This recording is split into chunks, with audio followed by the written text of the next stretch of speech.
Materi kedatangan bangsa Eropa dan situasi dunia ketika itu. Halo semuanya, kami dari anggota kelompok 1. Pendahuluan. Bangsa Eropa mulai masuk ke Nusantara sejak perdagangan rempah-rempah melonjak naik di pasaran Eropa, sehingga bangsa Eropa berlomba-lomba untuk mendapatkan daerah-daerah penghasil rempah. Perdagangan di Asia berawal sejak berabad-abad sebelum Portugis tiba dan Verenigde Oost-Indische Compagnie atau VOC didirikan. Sejarah telah mencatat bahwa Kepulauan Nusantara menjadi incaran perdagangan-perdagangan Eropa karena terkenal subur akan jenis tanaman apapun termasuk rempah-rempah.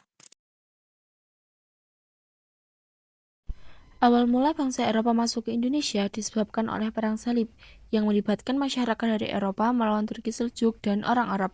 Perang ini berlangsung selama 200 tahun dan terbagi menjadi 7 periode.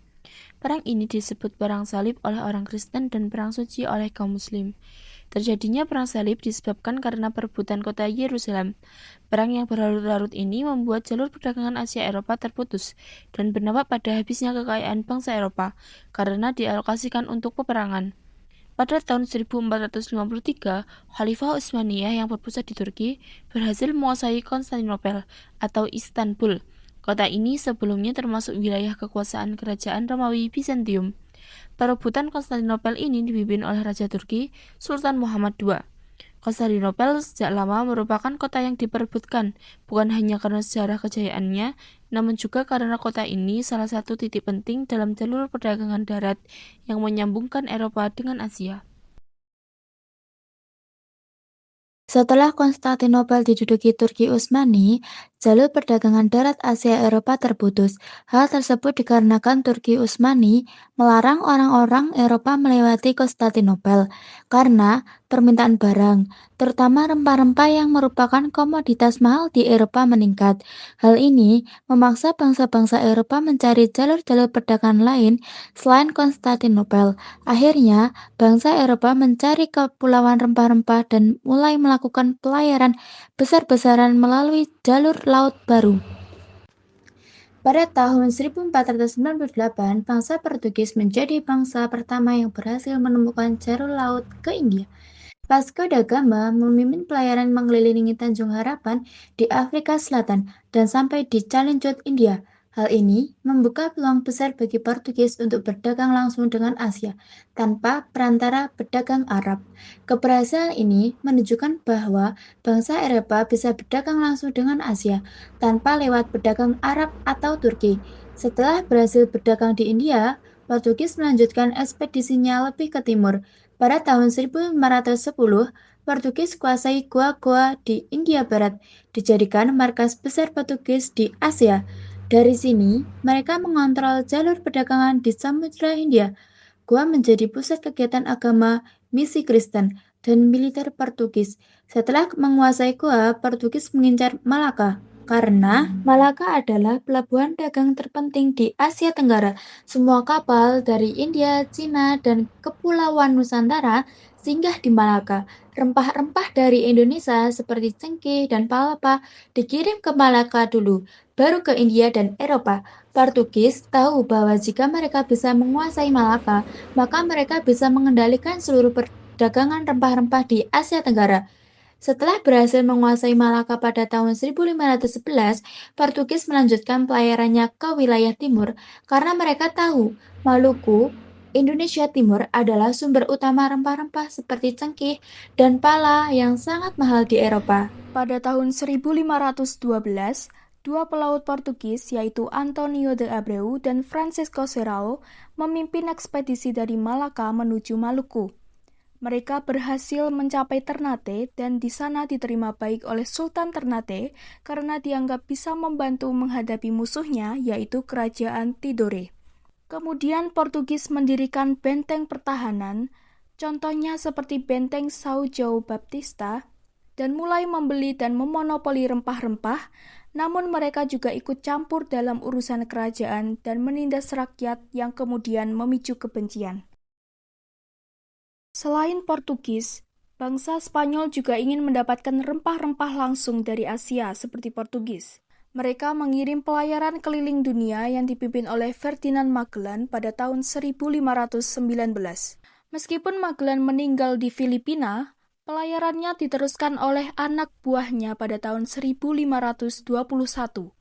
Mereka sampai di Tidore atau Maluku, saingan dari Ternate.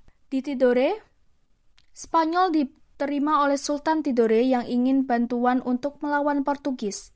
Akibat kedatangan dua bangsa Eropa di wilayah yang sama, yaitu Portugis di Ternate dan Spanyol di Tidore, terjadi persaingan dan ketegangan. Karena konflik antara Portugis dan Spanyol di Maluku makin besar, akhirnya kedua negara membuat perjanjian, yaitu Perjanjian Saragossa yang ditandatangani pada tahun 1529. Isinya mengenai Spanyol harus meninggalkan Maluku dan fokus di wilayah Filipina. Portugis diberikan hak untuk menguasai wilayah Maluku sendirian. Setelah perjanjian ini, Portugis bebas menguasai perdagangan rempah-rempah di Maluku, tetapi mereka semakin sewenang-wenang, sehingga hubungan dengan rakyat lokal memburuk dan akhirnya rakyat melakukan perlawanan. Belanda datang dan menyaingi Portugis. Setelah mengetahui bahwa rempah-rempah sangat berharga, Belanda yang saat itu sedang berperang melawan Spanyol juga ingin mencari jalur sendiri ke Indonesia. Tahun 1596, pelaut Belanda Cornelis de Houtman memimpin pelayaran dan mendarat di Banten atau Jawa Barat. Awalnya disambut baik, tapi karena sikap kasar awak kapal, hubungan dengan penduduk Banten memburuk. Meskipun begitu, kedatangan ini menjadi titik awal Belanda menjalin kontak dagang di Indonesia. Setelah pelayaran pertama, Belanda melakukan ekspedisi selanjutnya yang lebih terorganisir dan mulai bersaing dengan Portugis di wilayah timur seperti di Maluku dan Ambon. VOC didirikan oleh Belanda untuk menguasai perdagangan dan wilayah tahun 1602.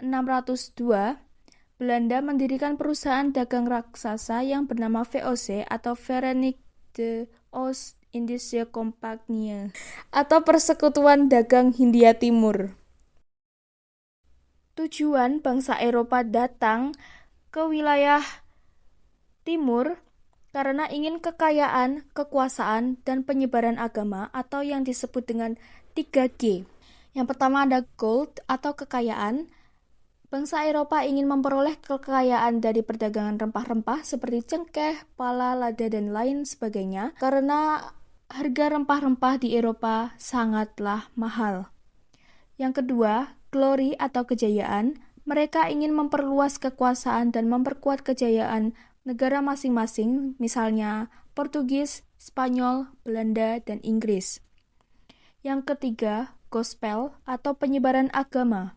Mereka ingin menyebarkan agama Kristen, Katolik, dan Protestan ke wilayah-wilayah yang mereka datangi. Dampak negatif kedatangan bangsa Eropa ke Indonesia. Penjajahan panjang dimulai dari kedatangan Portugis, lalu Spanyol, Belanda, dan Inggris. Indonesia menjadi wilayah jajahan selama ratusan tahun. Pecah belah kerajaan lokal bangsa Eropa sering mengadu domba kerajaan-kerajaan lokal agar mudah dijajah, politik divide et impera. Perang dan penderitaan rakyat, banyak peperangan antara rakyat dengan bangsa penjajah, seperti Perang Diponegoro, Perang Aceh, dan sebagainya. Kekayaan alam diambil hasil bumi seperti rempah-rempah, kopi, teh, emas, dan minyak diambil oleh penjajah dan diekspor ke Eropa. Paksaan dan kerja rodi rakyat Indonesia dipaksa bekerja tanpa upah, kerja paksa. Misalnya pada masa tanam paksa atau Kulturstelsel.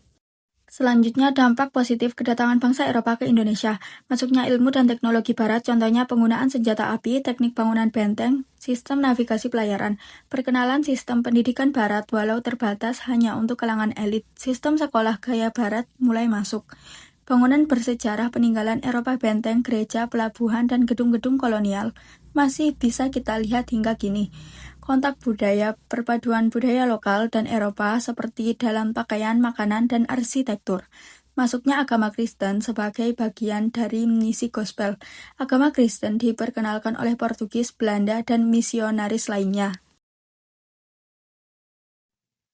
Kesimpulan. Kedatangan bangsa Eropa ke Indonesia dimulai dari Portugis, lalu Spanyol, Belanda, dan Inggris, dengan tujuan utama menguasai perdagangan rempah-rempah dan menyebarkan agama serta kekuasaan. Proses ini membawa dampak luas bagi secara ekonomi, sosial, maupun politik, yang pada akhirnya mengantarkan Indonesia ke masa penjajahan selama ratusan tahun hingga akhirnya merdeka pada tahun 1945.